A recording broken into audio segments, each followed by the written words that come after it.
안녕하십니까? 우리 2024년 야영에 우리 총 주제를 뭘로 잡았는지 혹시 기억하십니까?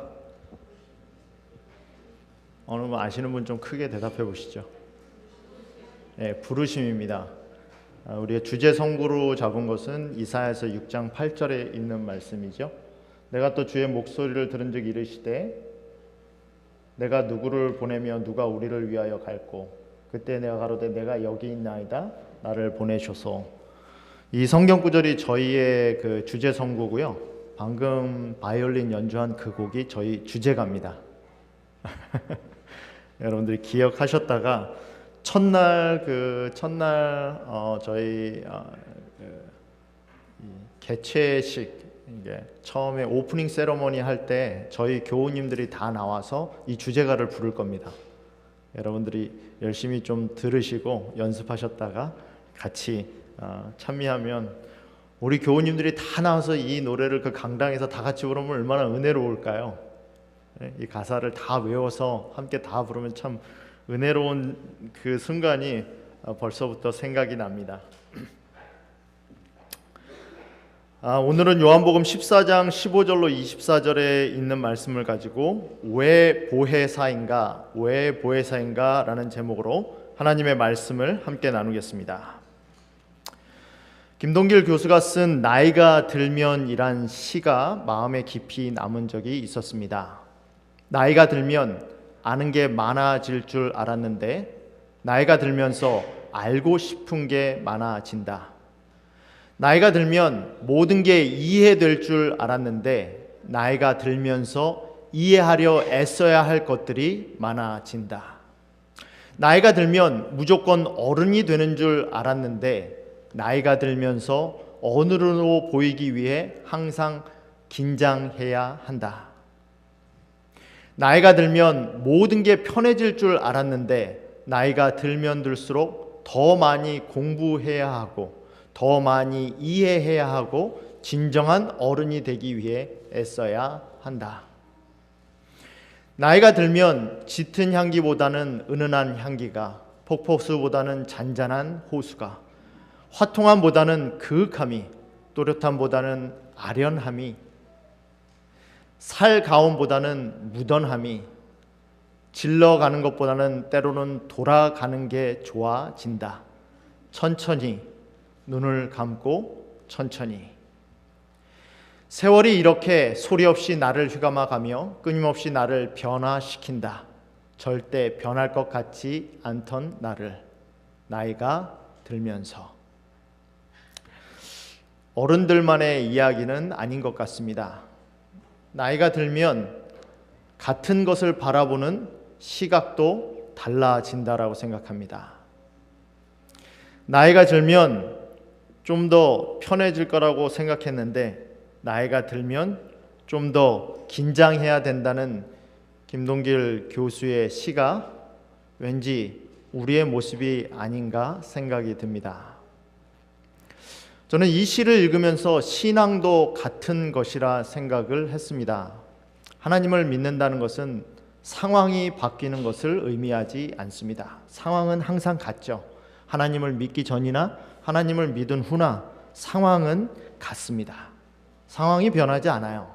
뭐가 변하죠? 그 상황을 보는 나의 가치관이 달라집니다. 상황이 변해서 행복해지는 게 아닙니다. 어려움이 해결됐기 때문에 슬픔이 없어지는 게 아니죠. 똑같은 상황이지만 그 상황 이면에 있는 더 너머에 있는 것을 볼 수 있는 눈이 생기기에 상황에 연연하지 않게 되는 겁니다. 그게 믿음이라고 생각이 듭니다. 그게 변하고 그게 성장입니다. 믿음이라는 것은 내 상황을 변화시키려고 노력하는 것이 아니라 내가 변화되는 모습을 바라보는 겁니다. 그걸 우리는 성숙이라고 부릅니다. 사람이 성숙해진다는 것은, 사람이 성장한다는 것은 상황을 바꿀 수 있는 능력이 생기는 것이 아니라 상황을 받아들일 수 있는 여유가 생기는 겁니다. 그게 믿음입니다. 예전에는 그렇게 집착하면서 그렇게 안달하던 것이 이제는 여유롭게 바라볼 수 있는 마음이 생기는 것, 그게 신앙입니다. 오늘 본문은 예수님의 그런 모습이 보여집니다. 요한복음 14장에 있는 말씀은 제자들에게 있어서는 가장 최악의 상황이었습니다. 그 상황 가운데서 예수님은 희망을 말씀하십니다. 그 상황 가운데서 예수님은 빛을 바라보십니다. 그 상황 가운데서 유일하게 그 다락방에 그 시간 안에 갇혀있지 않고 다락방을 넘어서 그 시간을 넘어서 그 시대를 넘어서 예수님은 우리의 시야를, 제자들의 시야를 그 이면으로 보여주십니다. 내가 이제 너희를 떠날 것인데 그것이 나쁜 것이 아니라 좋은 것이라고 말씀하십니다. 내가 진실로 너희에게 이르노니, 진실로라는 표현은 요한복음에 나오는 표현이라고 말씀드렸죠. 예수님이 정말 자기 속내를 드러나기 싶을 때, 마음이 답답한 감정을 표현할 때마다 사용하는 어구가 진실로입니다. 정말 그런데, 정말 이게 정말인데 좀 믿어줄래? 그때 진실로라는 말씀을 사용하십니다. 진실로 내게 이르노니 나를 믿는 자는 내가 하는 일을 그도 할 것이요. 여러분, 얼마나 엄청난 스테이먼입니까? 예수님이 하는 일을 제자들이 할 수 있대요. 너도 오병이어로 5,000명 먹일 수 있어.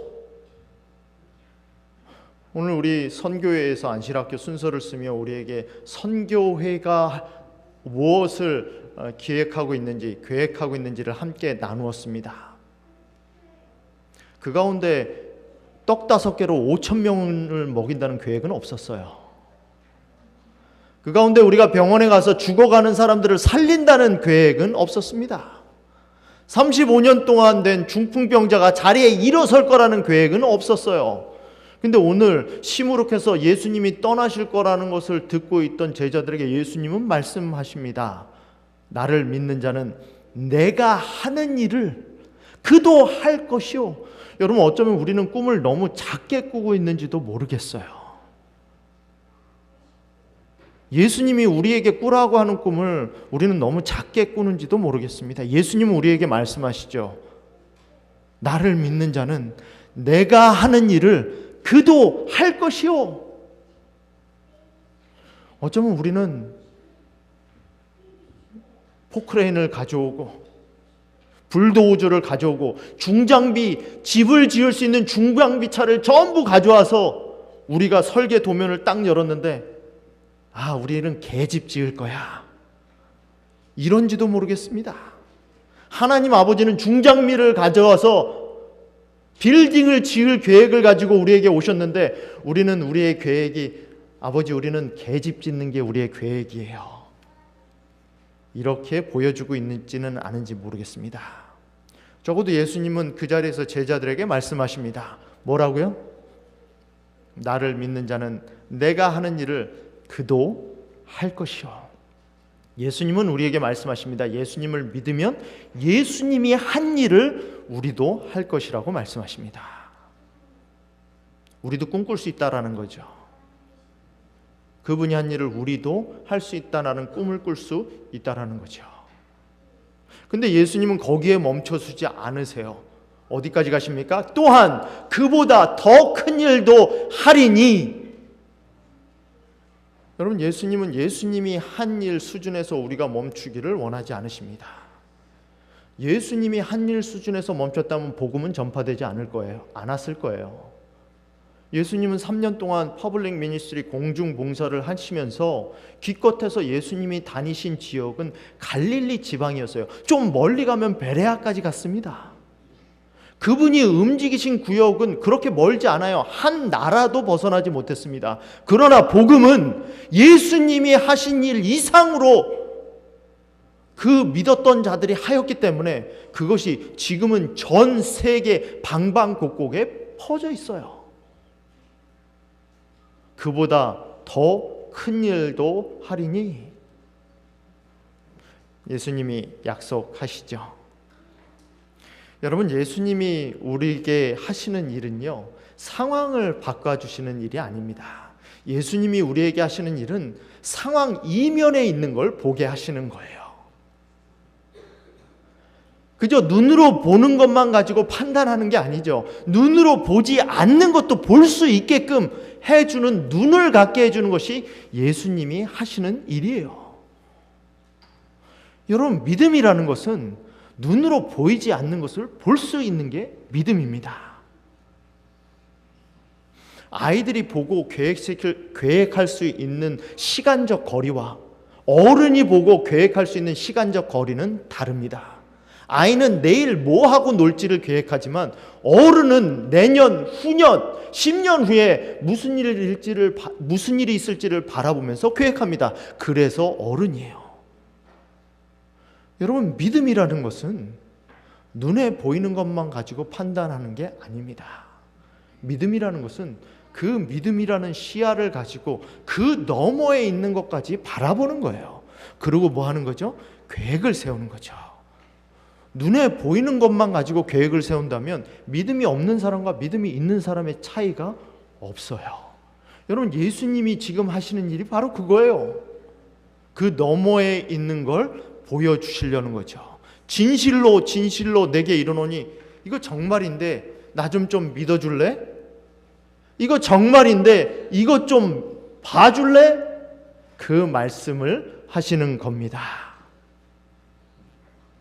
근데 예수님이 그렇게 말씀하시는 게 그냥 말씀하시는 게 아니에요. 그렇게 말씀하실 수 있었던 이유가 있었던 거죠.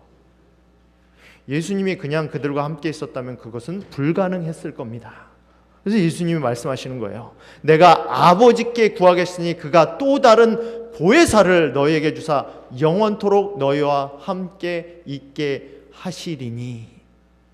뭘 보내주시겠다고요? 또 다른 보혜사를 보내주시겠다고요. Another comforter. 또 다른 보혜사라는 건 뭡니까? 보혜사가 이미 그들에게 있다라는 거예요. 근데 그 보혜사 외에 다른 보혜사를 보내주시겠다는 거죠. 또 다른 보혜사라는 말 자체가. 지금 그들과 함께 있는 보혜사가 누굽니까? 예수님이세요. 지금 예수님을 통해서 이루었던 그 많은 일들, 가능했던 그 모든 것들을 누굴 통해서 해주시겠다는 거예요?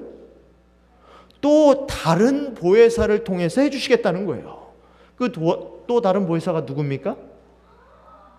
그게 성령님이에요. 여러분, 우리가 지금 예수님과 같이 있지 않습니다.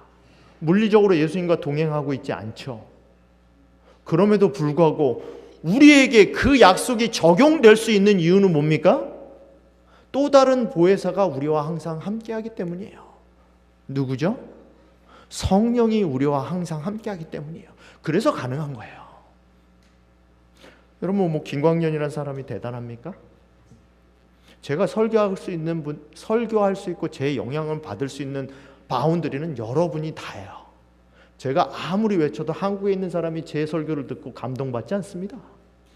제가 영향을 미칠 수 있는 바운더리는 일주일에 한 번 여러분들이 다예요. 근데 성령이 임하시면 그 바운더리가 깨지는 거죠. 그 바운더리가 세계까지 퍼져가는 겁니다.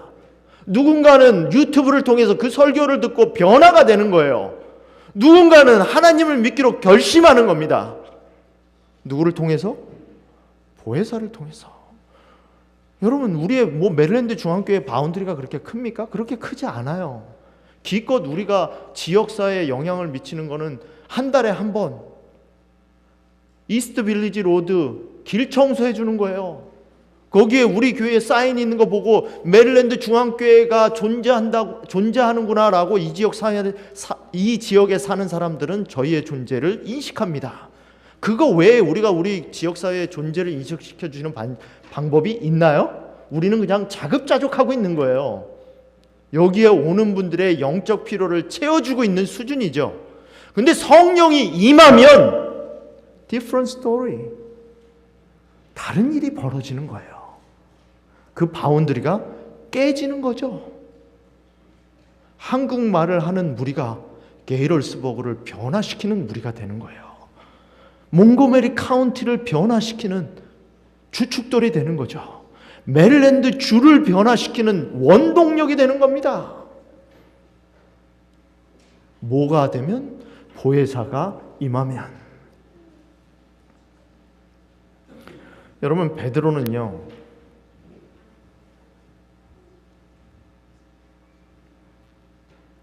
베드로의 모습은 복음서에 나와 있는 베드로의 모습과 사도행전에 나와 있는 베드로의 모습은 너무나도 다릅니다.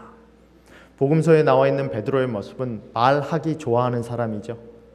누가 나를 인정해 주지 않으면 속이 답답한 사람이에요. 누군가 말하기 전에 내가 먼저 말을 해야 속이 시원한 사람이죠. 말보다는 행동이 불쑥불쑥 앞서는, 생각보다는 행동과 말이 불쑥불쑥 앞서는 그런 사람이죠. 결국 그의 그런 행동이 결정적으로 언제 드러납니까? 예수님이 십자가에 돌아가실 때 드러납니다. 내가 죽어도 당신을 버리지 않겠나이다. 내가 죽어도 당신을 따르겠나이다. 진심이었죠?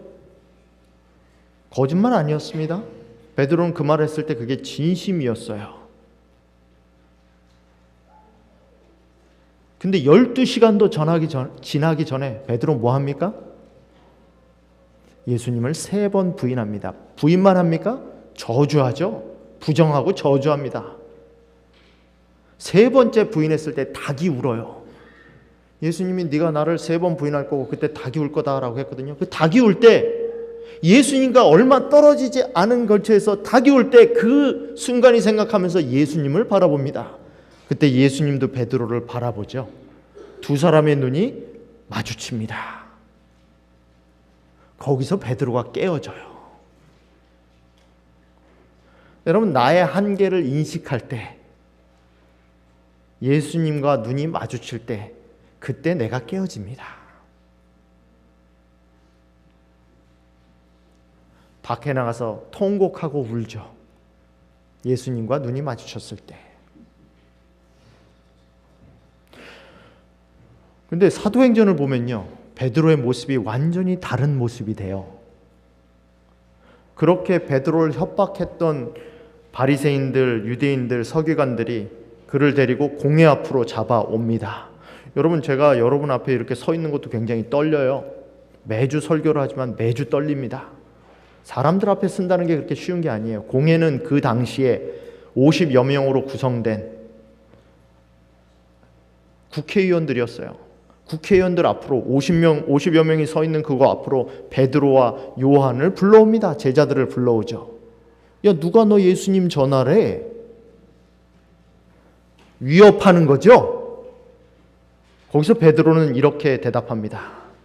너희와 모든 이스라엘 백성들은 알라. 너희가 십자가에 못 박고 하나님이 죽은 자 가운데서 살리신, 감히 이런 말을 어떻게 하죠? 너희가 죽였잖아. 빌라도가 죽인 게 아니고 너희가 죽였잖아. 너희가 십자가에 못 박은 그 예수 그리스도를 누가 살리셨다? 하나님이 살리셨다. 사람이 완전히 달라지죠. 어떻게 이렇게 담대할 수 있을까요? 어떻게 이렇게 변할 수 있죠? 복음서의 베드로와 사도행전의 베드로, 그 중간에 있었던 일이 뭡니까? 뭐 때문에 베드로는 이렇게 달라질 수 있었죠? 이 일이 있기 전에 사도행전은 이렇게 말합니다. 이에 베드로가 성령이 충만하여 가로되, 백성들의 관원과 장로들아, 야, 너 국회의원들, 백성들의 지도자라고 생각하는 너희들 들어봐! 어디서 이런 담대함이 생겼죠? 뭐 했기 때문에? 성령이 충만했기 때문에. 왜 보혜사인가? 왜 우리에게 성령이 필요한가? 담대하고 싶습니까? 여러분, 보혜사가 우리에게 임하기 전까지는, 성령이 우리에게 임하기 전까지는 그런 일은 일어나지 않습니다. 보혜사 곧 아버지께서 내 이름으로 보내실 성령, 그가 너희에게 모든 것을 가르치고 내가 너희에게 말한 모든 것을 생각나게 하시리라. 베드로가 국회의원들 앞에 서서, 사내들인 회원들 앞에 서서 자기 스스로 그런 말을 할 거라고 생각하고 말했을까요? 성령이 감동시키셨다고 저는 생각합니다. 성령의 감동을 받았기 때문에, 성령이 인도하기 때문에 베드로는 그렇게 담대할 수 있었다는 거예요. 세상을 보면 떨리죠. 떨리지 않습니까? 메릴랜드 중앙교회가 뭐 그렇게 힘이 있어요? 떨리죠. 재정적으로나 인력적으로나 우리가 할 수 있는 일이 얼마나 되죠?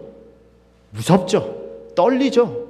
세상 사람들이 가지고 있는 재력과 권력과 행정력과 인맥에 비하면 우리가 뭘 할 수 있는 거는 그렇게 많이 되지 않아요. 떨리죠. 두렵죠. 근데 언제 담대해집니까? 언제 담대해져요? 성령이 충만할 때 담대해집니다. 베드로 교육받지 못한 사람이에요. 한평생 동안 물고기 잡았던 사람입니다. 어부예요, 어부. 교육이 필요 없다는 말씀 드리는 거 아닙니다. 성령이 충만하면 교육을 극복할 수 있다라는 말씀을 드리는 거예요. 재물이 필요 없다는 말씀 드리는 거 아닙니다. 그러니까 우리가 월정원금 작정하잖아요. 성령이 충만하면 재정을 극복할 수 있다라는 거예요.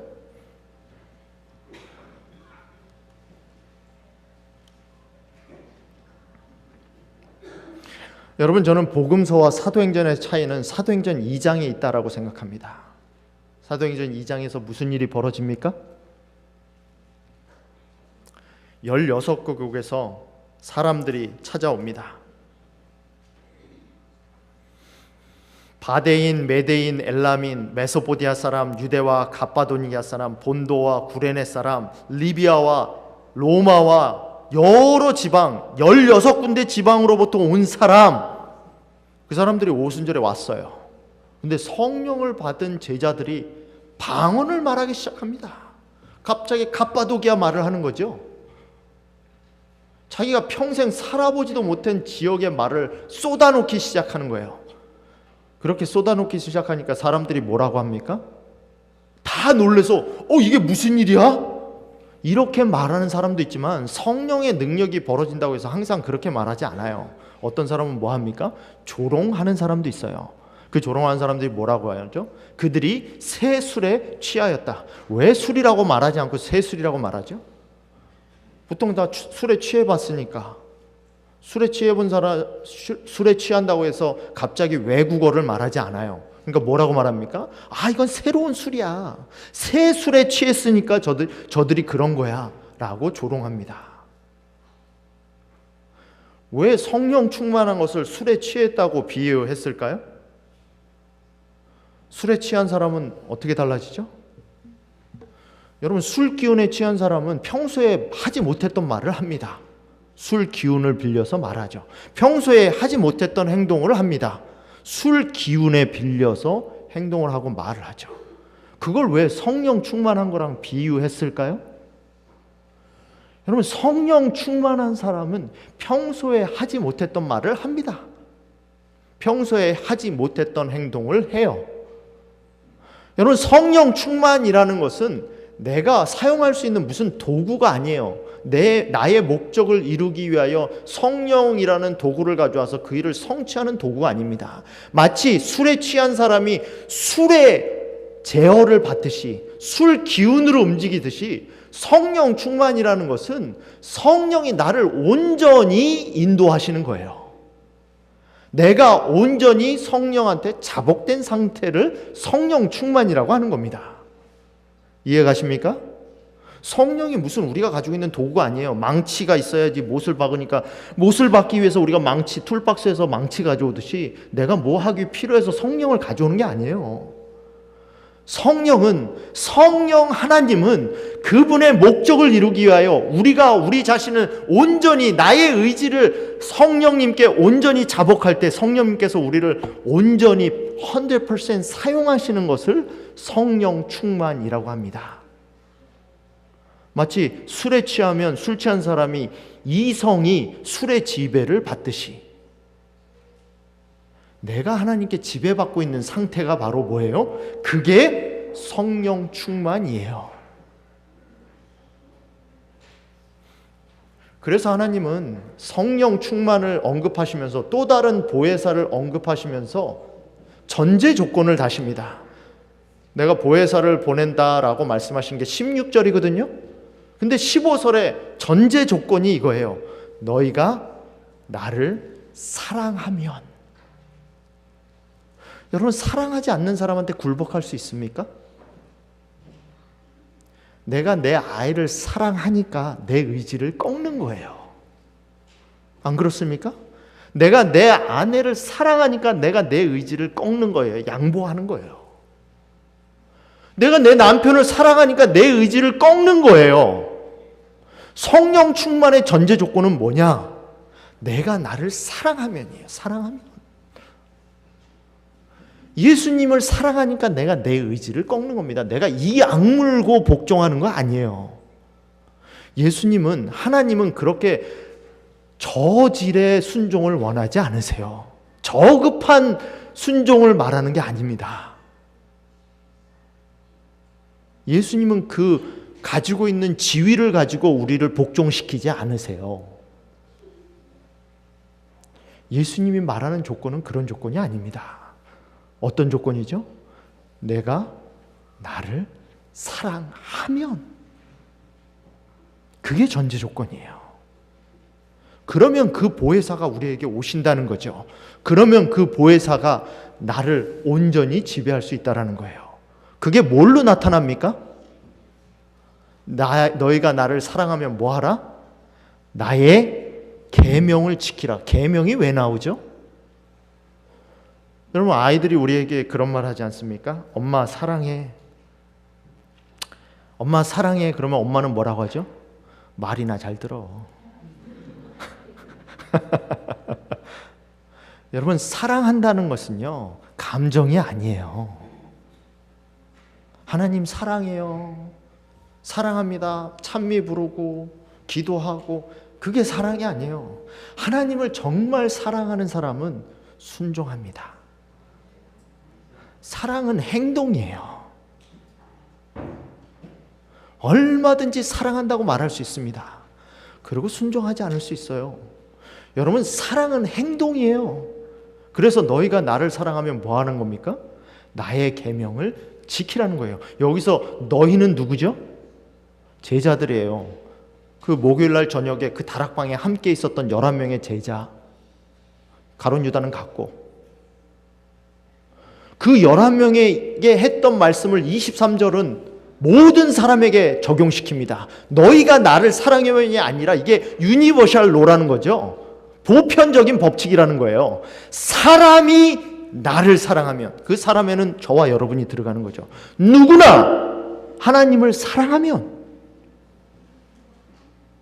뭐 한다는 겁니까? 내 말을 지킨다는 거죠. 사랑이 전제 조건입니다. 그건 누구부터 시작된 거죠? 예수님부터 시작됐죠. 예수님이 뭐라고 하십니까? 13장, 오늘 이 저녁을 시작하면서, 그날 목요일 저녁에 다락방 말씀을 시작하면서 예수님이 하신 첫 번째 말씀이 뭡니까? 예수께서 자기가 세상에 떠나 아버지께로 돌아가실 때가 이른 줄 아시고 세상에 있는 자기 사람들을 사랑하시되, 그 사랑은 우리가 시작한 게 아니에요. 우리에게 디맨드, 요구하신 그 사랑은 우리가 시작한 게 아니에요. 예수님이 내가 너희를 목숨을 가지고 끝까지 사랑하신다고 말씀하신 예수님으로부터 시작된 사랑이에요. 그 사랑은 다시 34절, 35절에 서로 사랑하라는 말씀으로 서로에게 나누라고 하신 말씀이에요. 그 사랑을 지금 뭐라고 말합니까? 다시 그 사랑이 나에게 와야 된다는 거예요. 뭐예요? 사랑의 순환이에요. 이게 하나님이 일하시는 방법이에요. 내가 너희를 사랑하면 너희가 서로 사랑하고, 그 사랑으로 나를 사랑하는 사람은 내 계명을 지키라. 여러분, 성령 충만하면 알 수 있습니까? 성령 충만한 사람은 알 수 있어요? 17절에 보면 이런 말씀이 있습니다. 그는 진리의 영이라, 성령이죠. 세상은 너를 그를 받지 못하나니 이는 그를 보지도 못하고 알지도 못함이라. 여러분, 세상은요, 성령을 보지도 못하고 알지도 못합니다. 반대로, 그러나 반대로 너희는 그를 안 하니, 성령 충만한 사람을 우리는 알 수 있습니까? 우리는 볼 수 있어요? 하나님은 말씀하십니다. 볼 수 있다, 알 수 있다. 성령 충만하면 성령 충만한 걸 내가 느낄 수 있습니다. 내가 알 수 있고 성령 충만한 사람을 볼 수 있어요. 저건 성령이 하시는 일이다 라고 내가 알고 볼 수 있다라는 거예요. 말씀하시잖아요. 성령이 충만하면 내가 알 수 있다. 그 알 수 있는 게 뭐죠? 그게 행동이에요. 너희가 나를 사랑하면 뭐하리라? 내 계명을 지키리라. 여러분, 행동이 돼야지만 알 수 있는 것들이 있어요. 하나님이 아브라함을 부르셨을 때 아브라함이 그 부름에 응해서 갈대아 우르에서 나오지 않았다면, 그래서 가나안 땅으로 오지 않았다면 아브라함이 하나님의 부르심이 무엇인지 알았을까요? 부르심의 결과가 무엇인지 알았을까요? 아브라함이 너 아이를 잡아 죽이라 할 때 그 아이를 잡아 죽이려고 정말 순종하지 않았다면 아브라함이 순종이라는 것이 무엇인지 알았을까요? 여러분, 성령 충만은 순종이고 행동이에요. 성령 충만은 순종을 통해서만 알 수 있는 거예요. 내가 성령 충만을 알지 못한다면, 내가 성령 충만을 받지 못했다면 내가 하나님이 말씀하신 그 말씀에 순종하고 있지 못한 거예요. 나아만 장군이 7번 목욕을 하지 않았다면 문둥병에서 회복하는 것을 경험할 수 있었을까요? 알 수 있었을까요? 알지 못했을 겁니다. 순종했으니까. 여리고 성을 매일 한 바퀴씩 돌라는 말씀에 순종해서 7째 날 7바퀴를 도는 일을 순종하지 않았더라면, 여러분, 성을 정복하는데 그 한 바퀴 도는 게 무슨 상관이 있죠? 합리적으로 이해가 갑니까? 논리적으로 이해가 돼요? 공감이 됩니까? 공감 안 되죠. 이해되지 않아요. 그러나 순종하죠. 순종한 결과로 뭘 경험합니까? 여리고가 무너지는 경험을 한 거죠. 내 앞에 있는 여리고는 어떻게 해서 무너집니까? 나도 돌아야 돼요. 돌아야. 말도 안 돼도 돌아야 돼요. 하루에 한 바퀴씩 돌아야 돼요. 사람들이 미쳤네?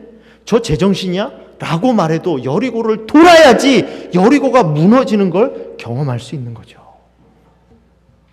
말도 안 되니까, 이해가 안 되니까 안 돌지 않습니까? 그러니까 여리고가 안 무너지는 거예요. 성령 충만은 경험할 수 있습니다. 알 수 있죠? 볼 수 있어요. 언제? 행동할 때, 순종할 때, 그때 경험할 수 있습니다. 그러면서 예수님이 우리 제자들의 모습을 이렇게 묘사합니다. 내가 너희를 고아와 같이 버려두지 아니하고 너희에게로 오리라. 고아와 같이 버려두지 아니한다는 말씀하셨어요.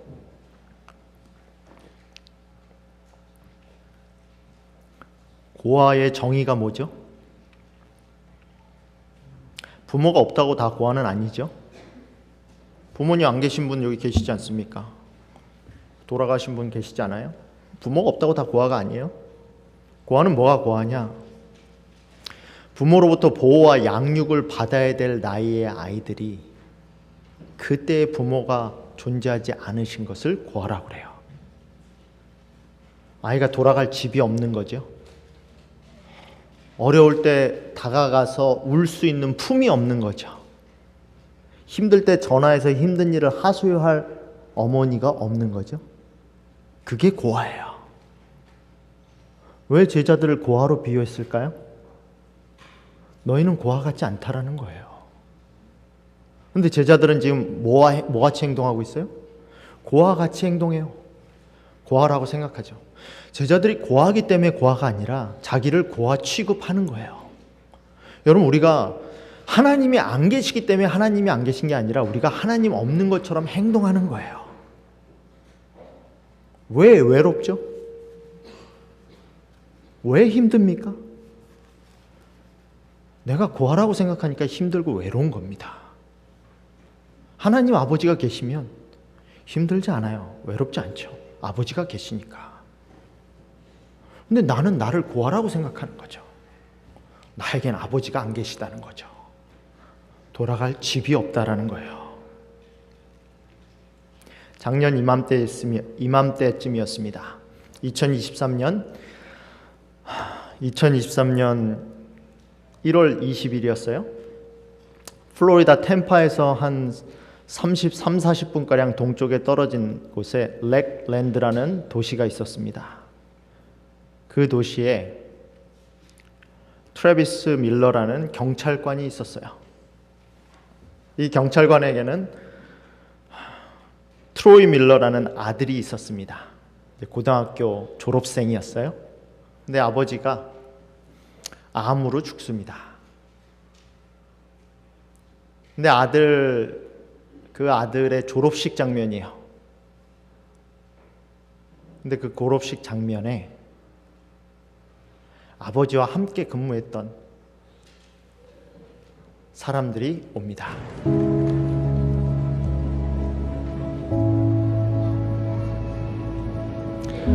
트래비스 밀러라는 아버지는 한 사람이었죠. 그 트로이 밀러의 고등학교 졸업식 장면이에요. 아버지의 친구들이 들어오죠.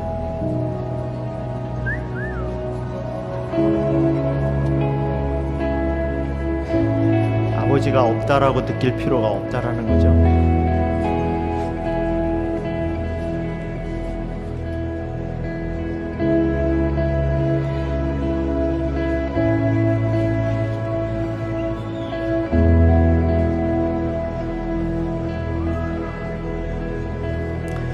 성령 충만이 뭘까요? 성령 충만을 어떻게 하면 잘 묘사할 수 있을까 생각하다가 이 동영상이 생각났습니다.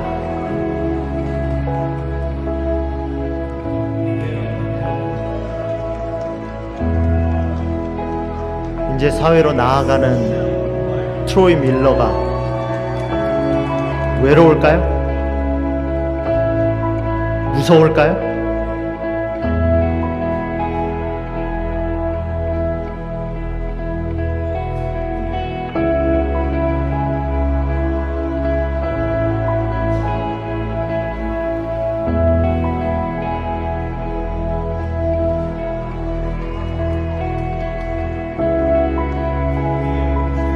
아버지는 안 계셨어요. 졸업식 날 아버지는 없었습니다.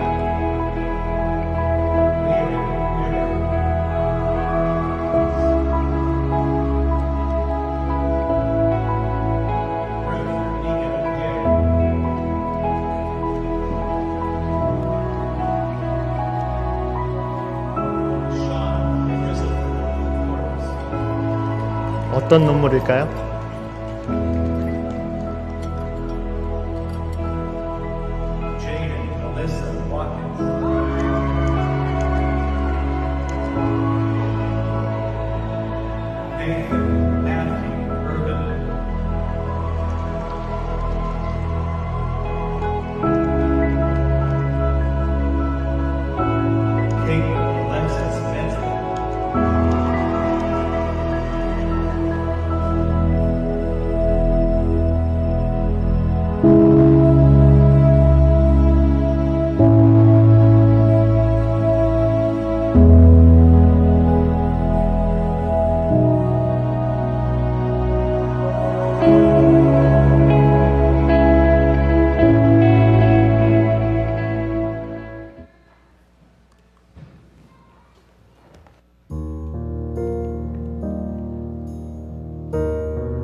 감사합니다. 자,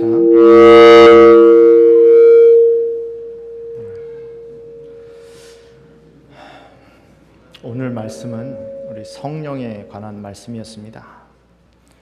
저는 성령을 생각하면서 그런 생각을 했습니다. 성령 충만이라는 것은 예수님의 사랑을 깨닫고 내 마음을 온전히 하나님께 복종시키는 겁니다. 사랑하는 메릴랜드 중앙교회 성도 여러분, 우리가 예수 그리스도의 사랑 안에 그 사랑을 깨닫고 우리를 온전히 우리 아버지 하나님께 복종시킬 수 있는, 그래서 성령이 우리의 삶을 온전히 주장할 수 있는 저와 여러분이 되길 간절히 바라면서 오늘 말씀을 마치겠습니다.